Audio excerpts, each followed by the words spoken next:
The first time I saw him was the moment I thought I was going to die. The second time I saw him, I wished I could forget how tightly I had clung to him, shaking, bleeding, and embarrassingly close to sobbing. But fate in America has a way of throwing people back together, especially when you least want it to. My name is Rowan Hale, and for 28 years I lived a very predictable life in Portland. Wake up, go to work, try to ignore the fact that my romantic track record was a graveyard of situationships and half-hearted attempts at love. I lived quietly, maybe too quietly, until one night a truck spun out on the highway, glass shattered, metal screamed, and my quiet life ended all at once. He pulled me out of the wreck. That is the first thing I remember. A voice low and steady, saying, "I got you. Stay with me." When I opened my eyes in the ambulance, all I caught was the shape of a man with broad shoulders walking away, wind lifting the back of his jacket. I never got to thank him, and I didn't expect to ever see him again. Life moved on, or pretended to. I healed physically, but every time I fell asleep, I heard the echo of that voice. "I got you. Stay with me." I didn't know I would hear it again in real life. It happened 3 months later, on a hot July afternoon in Arizona of all places. Work sent me to supervise a renewable energy project, a trip I had absolutely not wanted to take. I was exhausted, sunburned, and cursing the GPS for guiding me into the middle of nowhere when my rental car decided to give up on life. I got out, kicked the tire, and muttered something about the universe having a personal vendetta against me. Then a familiar deep voice behind me said, "Yeah, don't do that. The tires already suffered enough." I froze, turned, and forgot how to breathe. He stood there like a mirage pulled straight from memory. Taller than I remembered. Sharper jaw, darker stubble. Sun in his warm brown eyes. His shirt clung to his chest in the heat, revealing the kind of build that said he didn't just work out, he worked hard. Real labor. Real muscles. His name, I would soon learn, was Asher Navarro. I stared at him like an idiot. He stared back, one brow raised, amused. "You," I whispered. "You were there. You saved me." He wiped sweat from his forehead with the back of his hand. "Looks like I'm saving you again." And that was how the story began. Asher offered to take a look at the car. I should have said no.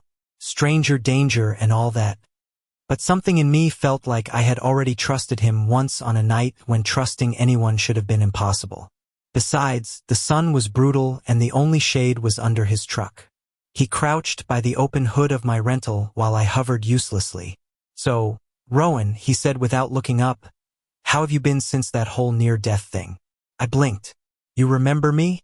He let out a soft scoff. "Hard to forget someone who bled all over me." Heat flared across my cheeks. "Right. Sorry about that." He glanced up then, lips curving slightly. "I'm kidding. Sort of. Glad you made it out okay." There was something grounding about the way he talked. Calm. Solid. Like nothing rattled him. He straightened up, shutting the hood with one decisive push. "Bad news," he said. "Your engine's overheated and your coolant line is cracked. You're not going anywhere for a while." A wave of frustration surged through me. "Great. Just great. What am I supposed to do now?" He studied me for a moment. "You're headed into town, right?" "Yeah." "I can give you a lift. Town's about 30 minutes out." I hesitated.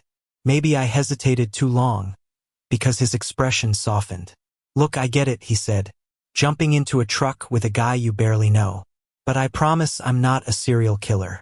Just a mechanic on his lunch break." "You're a mechanic?" He nodded toward the logo on his shirt. "Navarro Auto." My shoulders dropped with relief. "Okay, that helps." Slightly. His grin widened. "Come on. I'll take you somewhere with air conditioning before you melt into the asphalt." His truck was old but clean, smelling faintly of engine oil and mint. The windows were cracked to let the heat out, but the interior was still warm enough to feel like a sauna. I buckled in while he started the engine. I kept sneaking glances at him. Finally he said, "Most people look forward. It's kind of what drivers prefer." I jerked my gaze away, mortified. "Sorry. It's just weird seeing you again." "Weird good or weird bad?" I swallowed. "Weird. Surprising." He hummed a low note of acknowledgement. Then we fell into silence, the kind that wasn't uncomfortable, just unfamiliar. The desert stretched around us in every direction. Golden sands, cracked earth, distant mountains. A landscape too big to hold on to, too wild to ignore. After a few minutes, Asher asked, "What brings you all the way out here?" "Portland's a long way from this kind of heat. Work. Renewable energy development. I'm scouting sites for a project. Fancy job. Not that fancy. Mostly spreadsheets and emails." His lips twitched. "Sounds thrilling." "Stable." He cut me a sidelong glance. "You say stable like it's a bad thing." I didn't reply. Maybe because he wasn't wrong. My entire life had been built around stable. Predictable. Safe. And yet somehow I felt more alive in this hot, dusty truck with a man I barely knew than I had in years. He pulled into a roadside diner, the kind with peeling paint and neon signs that buzzed like insects. Inside, the air conditioning was strong enough to resurrect the dead. We sat in a booth by the window. Asher ordered coffee. I ordered iced tea and tried not to stare at the way his forearms flexed when he leaned on the table. "You keep doing that," he said without looking up.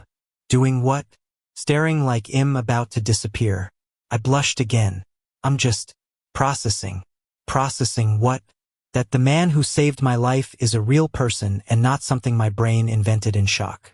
He blinked once, slowly, like he wasn't used to being called out so sincerely. "You sure you're okay?" he asked. "People don't usually remember me that clearly after a crash." "Well, I do," I said softly. "You were the only thing that wasn't terrifying that night." His eyes warmed, and for a second, the air between us shifted. Softer. Closer. Then the waitress arrived and the moment broke. We talked for nearly an hour. About nothing and everything. His life in Arizona. My life in Oregon. The accidental near-death bond we apparently shared. When the plates were cleared, he rubbed the back of his neck and said, "I can give you a ride to your hotel if you want. And tomorrow to the mechanic shop. We'll get your car sorted." I should have said yes immediately. Instead, my overthinking brain decided to sabotage me. "You don't have to do all that," I said. "You've done more than enough for me." He frowned like the idea annoyed him. "Rowan, your car is dead in the middle of the desert. Unless you plan to hitchhike with rattlesnakes, you need help." I sputtered. "That's not how rattlesnakes work." He leaned back, smirking. "So you do need the ride." I hated how much I wanted to say yes. How easy he made things feel. "Look," I said, trying again. "You don't owe me anything." His expression darkened. "I know that." "Then why?" "Because I want to," he said, tone steady but intense. "Because you looked terrified when I found you that night. Because you looked even more terrified today. And because, I don't know. Maybe I want to see what you look like when you're not scared." My breath caught. He wasn't flirting. Not exactly. But something in his voice unspooled a tight knot inside me. "Okay," I said quietly. "I'll take the ride." "Good." He stood, grabbed his cap, and nodded for me to follow. As we stepped outside, the sun hit us full force. I squinted up at him. "Asher?" "Yeah, thanks." He didn't smile, but something in his eyes softened like a cracked open door. Anytime. The night came sooner than I expected. My hotel was small but clean, tucked into the outskirts of town. Asher carried my bag up the stairs despite my protests, then stood at the door like he wasn't sure whether he should stay or go. "Well," he said, "tomorrow morning I'll swing by at 8. Get you to the shop." "You really don't have to stop saying that, Rowan." "I already said I want to." I exhaled. "Right. Okay. Hey." He paused. "Look, if anything happens tonight, if you need anything, just call the shop. Ask for me." I didn't need anything. Not physically. But emotionally, I wasn't so sure. Still, I nodded. "Thanks." "Really?" He turned to leave, then stopped, turned back, and said in a low voice, "I'm glad you're still here." My heart stuttered so hard I felt it in my teeth. Before I could say anything, he left, his footsteps echoing down the walkway. I stood in the doorway long after he disappeared. The man who saved my life had found his way back into it, and something deep in my chest whispered that this time, he wasn't going to walk away so easily. The next morning, Asher showed up exactly at 8. Not 8:01. Not 7:59. Exactly 8. Like he was timed by the universe itself. He leaned against his truck, sipping coffee from a metal thermos. As soon as he saw me, he straightened and opened the passenger door for me. "You ready?" I nodded, sliding in. I didn't miss the way his eyes flicked over me once, checking, confirming, as if making sure I was really okay. The mechanic shop was a 20-minute drive. In those 20 minutes, he asked me questions. Real ones. Not polite small talk. Things like, do you sleep okay after the accident? Do you still get flashbacks? Do certain sounds bother you now? It surprised me how easily I answered. How he didn't treat me like I was fragile or broken. Just someone who had been through something. When we reached the shop, his brothers were already working. I didn't even know he had brothers until one of them shouted, "Hey Ash, you bringing home strays now?" I nearly choked. Asher's glare could have melted steel. "Shut up, Mateo. He's a customer." His brother snorted. "Sure. A customer you picked up on the side of the highway." I stood there, flushing furiously while Asher herded him away with a muttered, "I swear to God, Mateo, not today." Despite the embarrassment, a strange warmth spread in my chest. This was his world, his life, and I was stepping into it, however briefly. While they worked on my car, Asher led me to the small break room. He poured me a cup of coffee and sat across from me, elbows on his knees, eyes steady. "Rowan, can I ask you something?" I swallowed. "Yeah, sure." "That night of the accident." He hesitated, choosing his words. "You held on to me like you knew me, like you trusted me. Why?" I stared at my hands. "Because you were the only thing that felt safe." He sucked in a breath. And then, very softly, he said, "You're safe now, too." I looked up. Our eyes locked. The air grew tight enough to feel. But before either of us could speak again, Mateo yelled from the garage, "Ash, get out here. You're not gonna believe this." Asher groaned. "Sorry, brothers." He left the room. And I sat there, heart thundering, wondering why a stranger's voice could unravel me so easily. Asher disappeared into the garage, leaving me alone with a cup of coffee that had gone cold before I even realized I was still holding it. The break room hummed with the low rattle of machinery through the walls. I stared at the doorway, half expecting him to return immediately, half terrified of what I might say if he did. A part of me wanted to get up, walk after him, and tell him that something about him felt like gravity, impossible to avoid, impossible to forget. But I sat there, frozen, my breath trapped somewhere between my chest and throat. Then I heard it, a sharp metallic clank, followed by Mateo's voice yelling, "No freaking way. You've got to see this." Asher's deeper voice answered, irritated but patient. "What now?" I set the coffee down and stood, curiosity pulling me out of the room. When I stepped back into the garage, the heat hit me immediately, thick with oil, rubber, and sun-baked concrete. Asher stood near my rental car, his brow furrowed, his hands on his hips. Mateo waved me over, grinning like a kid who had found something he shouldn't. "Check this out," he said, pointing at my car's underside. I walked closer, unsure what I was even looking for. Then I saw it.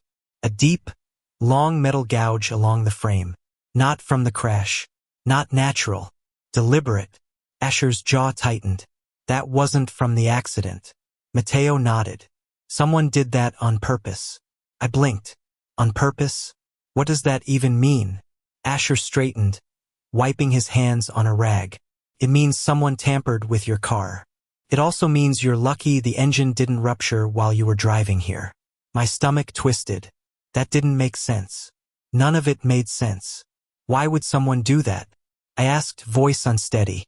Asher exchanged a look with his brother, the kind of look that carried weight, suspicion, and silent communication. Then he faced me, voice steady but firm. "Rowan, has anyone been giving you trouble? Anyone upset with you? Someone from work? Your personal life?" "No. God, no. My life is boring, stable. I don't have enemies." Mateo snorted. "Everyone has enemies." I shook my head. "Not me." Asher's eyes darkened, thoughtful and sharp. He wasn't convinced, but he didn't push further. Instead, he reached for a clipboard and gestured toward the office. Come on, let's get your paperwork settled. We'll fix the car, but it's gonna take at least a couple days. Couple days. I hadn't planned for that. I hadn't packed for that. I hadn't mentally prepared for being stranded in the middle of Arizona for that. But Asher said it like fate had already made the decision. Inside the office, the air conditioner hummed quietly. Asher leaned over the counter, writing something on the forms, his handwriting surprisingly neat for a man whose hands were built for labor. He looked up at me. Where are you staying again? I told him the hotel name. That place is fine for a night, but not for 3 or 4, he murmured. I shrugged, trying to lighten the mood. I mean, as long as the bed doesn't collapse, I'll survive. He didn't smile. Rowan, listen. If something happened to your car before you left Portland, or even after, someone might still be looking to finish what they started. My pulse spiked. You really think someone's after me? I don't know. He sighed. But I don't like coincidences. And this is a big one. The room felt smaller suddenly. Warmer. As if danger could seep through the walls. Asher placed the clipboard down and stepped closer, lowering his voice. I don't want you staying there alone. My breath caught. Before I could respond, the front door chimed as someone walked in. A woman with messy blonde hair and dusty boots smiled at Asher. Hey, Ash. Your brother said you needed help with the new intake. He nodded, then looked back at me. We'll talk about this later. Later. The word vibrated in my chest. I followed him back outside, watching him move through the garage with quiet authority. Even when he argued with Mateo, he did it with a level of control that was magnetic. He was the kind of man people turned to, trusted, leaned on, and he had chosen to worry about me. By noon, I was back at the hotel, but I didn't last more than 10 minutes in the stuffy room before pacing became unbearable. My thoughts spiraled: the tampered car, the crash, the coincidence of seeing him again. None of it felt accidental anymore. Needing air, I wandered out to the balcony walkway overlooking the dusty street. The heat was intense, shimmering off the pavement. I tried to calm myself, breathing in slow, deep inhalations. Then a truck pulled into the parking lot. Asher's truck. He stepped out, scanning the walkway until he saw me. His eyes softened just a fraction, like relief crossed his features for a split second. He climbed the stairs, stopping directly in front of me. Rowan, pack your stuff. My heart lurched. What? Why? Because you're not staying here tonight. He was serious. Too serious. I folded my arms, trying to hold on to some semblance of independence. You can't just storm in here and tell me to leave my hotel. He leaned against the railing, his presence a wall of quiet strength. I'm not telling you what to do. I'm telling you what's safest. And right now, this place isn't it. You think someone's watching me. I think. He paused, jaw tightening. I think I'll sleep better if you're somewhere I can keep an eye on you. My breath stumbled. You want me to stay with you? There. I said it aloud. He held my gaze without flinching. Yes. Something warm and sharp twisted in my chest. Wanting to say yes. Wanting to trust him. Afraid of what saying yes would mean. I whispered, I don't want to be a burden. Asher stepped closer, his voice barely above a murmur. Rowan, if I didn't want you there, I wouldn't ask. The sincerity in his tone hit me hard. Too hard. I nodded slowly. Okay, let me grab my things. He exhaled like he'd been holding his breath. I'll wait here. His house was about 15 minutes outside town, tucked behind a line of tall desert trees that offered the illusion of shade. The place was solid, warm-toned, lived in. A brick walkway led to a wide porch with 2 rocking chairs and a stack of firewood. Inside, the air smelled faintly of cedar and black coffee. Not a bachelor mess, but not staged either. Real. Asher carried my bag inside and set it down near the hallway. Guest rooms this way, he said. Bathrooms across from it. If you need anything, I'm in the room at the end of the hall. I followed him through the house, my nerves thrumming like a pulled wire. The guest room was simple but cozy: a queen bed, a dresser, soft lighting. I turned to him. Asher, thank you for all of this. He leaned against the doorway, his broad frame filling it easily. I told you, you're not a burden. I want you here. My throat tightened. He seemed to sense the emotion creeping up inside me because he cleared his throat and straightened. Look, I'm gonna make dinner. You eat, then you rest. You've had a long couple days. Dinner? You cook? He shrugged, eyes glinting. Don't get excited. It's just grilled chicken and vegetables. Functional food. Functional, huh? He smirked. Don't judge. My brothers do enough of that. Despite everything, the fear, the confusion, the exhaustion, I laughed. Really laughed. The sound surprised even me. Asher watched me for a second too long. Then he nodded once and walked toward the kitchen. Dinner was surprisingly good. Asher wasn't lying, it was functional food, but it tasted better than anything I'd eaten since the accident. Probably because he cooked it. Probably because for the first time in months, I wasn't alone. We ate at the small wooden table near the window. Night had fallen, casting long shadows across the yard. At one point I asked, "Do you live here alone?" He nodded. Mostly. Mateo crashes on the couch sometimes when he's fighting with his girlfriend. And my youngest brother, Lucas, stops by when he wants free food. I smiled. Sounds like a full house sometimes. Yeah. But I don't mind it. He took a slow sip of water. Family's tricky, but they're all I've got. I hesitated. What about your parents? His eyes flickered, something unreadable crossing his expression. Our dad passed when we were young. Mom left shortly after. It's been just us three boys for a long time. I swallowed. I'm sorry. Don't be. He said it simply, without bitterness. It made us who we are. I admired that. The strength. The acceptance. When we finished eating, Asher stood and gathered our plates. I reached over instinctively. I can help, he shook his head. You're my guest. Sit. I sat. I watched him move around the kitchen, sleeves rolled up, forearms flexing as he washed dishes. He wasn't elegant about it.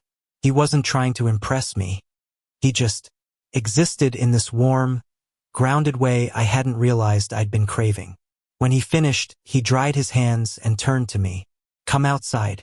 I blinked. Why? He didn't answer, just walked toward the back door. Curious, I followed. Outside, the desert night stretched around us like a velvet sky, full of stars brighter than anything I'd seen in Portland. It was so quiet I could hear my own pulse.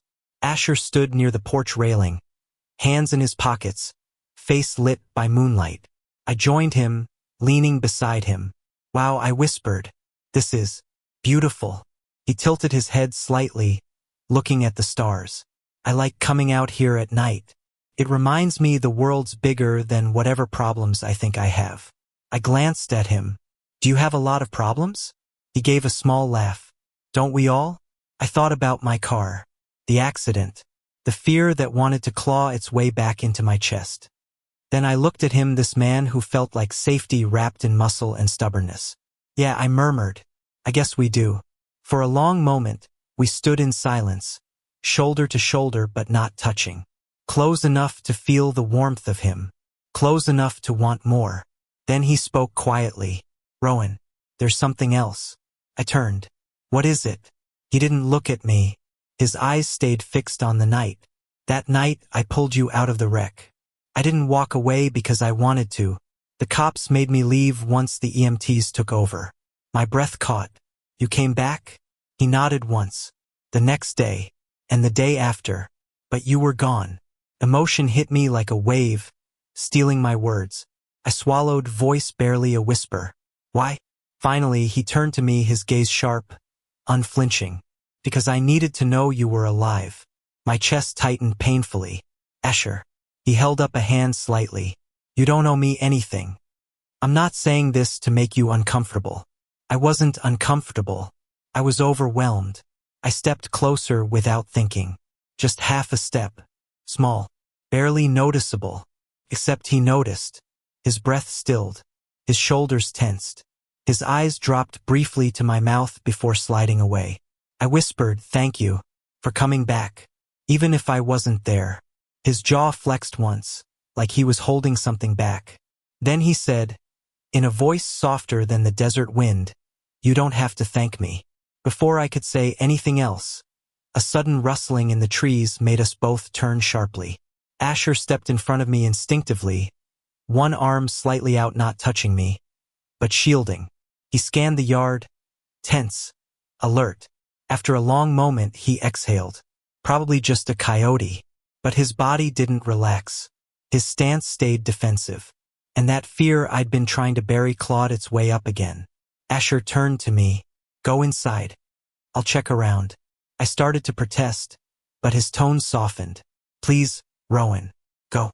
I nodded, stepping back toward the house. But before I went in, I glanced over my shoulder. He was still standing there, scanning the darkness. Protective, solid, worried. And for the first time, I realized something terrifyingly beautiful. He wasn't just the man who saved my life. He was becoming the man I didn't want to live without. I woke before sunrise, the room still dim, the air cool against my skin.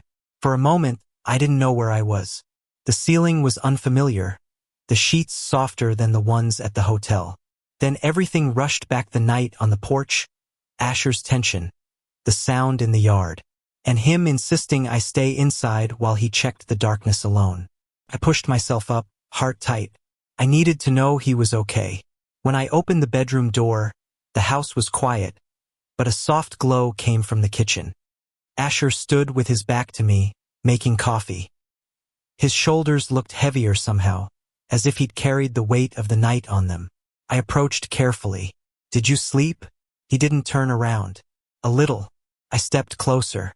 Asher. He exhaled and finally looked at me. His eyes were tired but warm. Nothing was out there. I checked the whole property twice. Just animals. I should have felt relief. Instead, a sliver of fear lingered, sharp and stubborn. He poured coffee into 2 mugs and handed me one. Sit with me for a sec. We sat at the table, the sun slowly painting the sky outside the window. He held his mug with both hands, staring into it as if it held all the answers he couldn't say out loud. Finally, he spoke. Rowan, I think we need to tell the sheriff about your car. My chest tightened. Is it that serious? I don't like the idea of someone messing with your vehicle. And after last night, I swallowed hard. Asher, do you think someone followed me here? His jaw tensed. I don't know, but I'm not taking chances. The world felt unsteady, but his presence grounded me. I nodded. Okay, we can go this morning. He studied me for a moment, then reached out slow, hesitant, and touched my hand. Warm, calloused, gentle. You don't have to go through this alone. Something inside me cracked open, soft and terrifying. I squeezed his hand back. I know. The sheriff's office was quiet, the kind of quiet that made you whisper even though no one asked you to.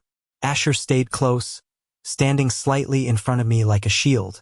When we explained everything, the gouge on the car, the timing, the noise at night, the sheriff listened carefully, taking notes.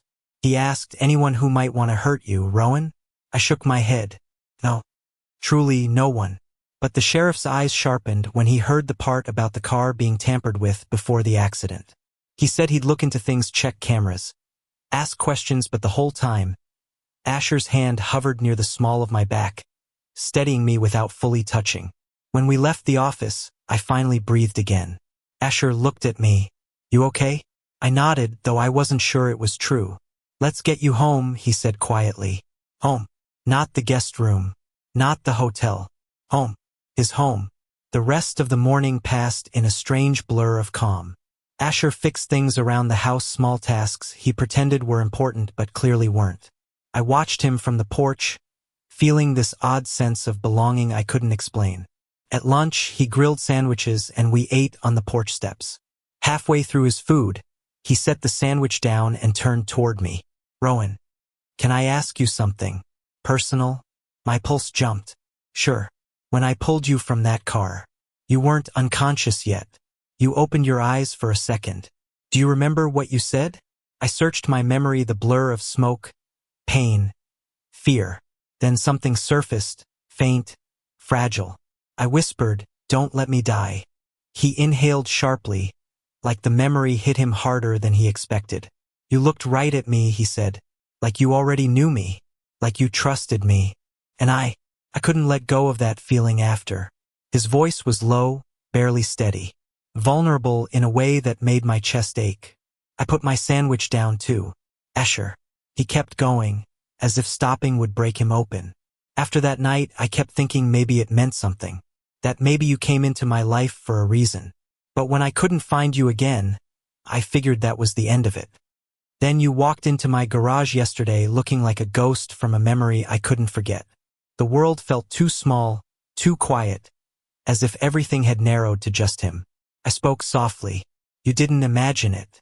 That night, even half-conscious, something in me clung to you. And when I saw you yesterday, it felt like fate slapped me across the face. He let out a quiet breath, something like relief mixed with fear. Rowan. He leaned closer. I froze not out of resistance, but because I didn't want to ruin the moment by moving too fast. But then he reached up and brushed a thumb against my jaw, slow and reverent, like he was memorizing the shape of me. I closed my eyes, and that was all it took. He kissed me, soft at first, questioning, almost hesitant. Then deeper, fuller, like months of unspoken tension finally found a voice. His hands came to the back of my neck, warm and firm. Mine slid up to his shoulders, pulling him closer. It wasn't fireworks. It was something steadier, something that felt like a promise forming between heartbeats. When we finally pulled away, breath unsteady, he pressed his forehead to mine. You have no idea how long I've wanted to do that. I whispered, I think I do. He laughed softly, a warm, quiet sound that melted every lingering fear inside me. That evening, the sheriff called. They'd identified signs of forced entry on a garage in my Portland apartment building. Someone had broken in weeks before, around the time I'd crashed. They didn't know who yet, but it was enough confirmation that I hadn't imagined the danger. When I hung up, my hands shook. Asher took the phone gently from me and set it on the counter. Come here. I stepped toward him without thinking. He wrapped me in his arms, steady, unmovable, safe. My cheek rested against his chest, and I could hear his heartbeat, slow and certain. You're safe, he murmured. You're with me now. And for the first time since the accident, I believed it. The last few days passed quietly as the sheriff kept investigating and Asher finished the repairs on my car. But something had shifted between us, a closeness, a softness, something unspoken but understood. One night, we sat on the porch again, stars scattered above us. Asher's arm brushed against mine, then stayed there. Rowan, he said, voice low, when your car's ready, when all this settles, what happens next? I turned to him, heart pounding for a completely different reason now. What do you want to happen? He swallowed. You. The word hit me like a gust of warm wind. I want you to stay, he continued, voice unsteady. Not because you're scared. Not because you need a place. But because I don't want to imagine my life without you in it. Something blossomed in my chest, soft, overwhelming, bright. I reached out, taking his hand. Then don't. He exhaled, shaky, disbelieving. Rowan. I moved closer, resting my head on his shoulder. I'm not going anywhere, Asher. He leaned his head against mine, his voice barely above a whisper. Good. Because I think saving you was the easiest part. Loving you, that's the part one want for the rest of my life. I smiled, tears burning warm at the corners of my eyes. And I whispered back, then you're in luck. Because loving you feels like the safest thing I've ever done. We sat there until the stars blurred into morning, two men who found each other through chaos, held together by something quiet but unstoppable. Not a miracle, not fate, something real, something earned, something we chose, together. Thank you for listening. If you find it interesting, please like and subscribe to follow the next stories.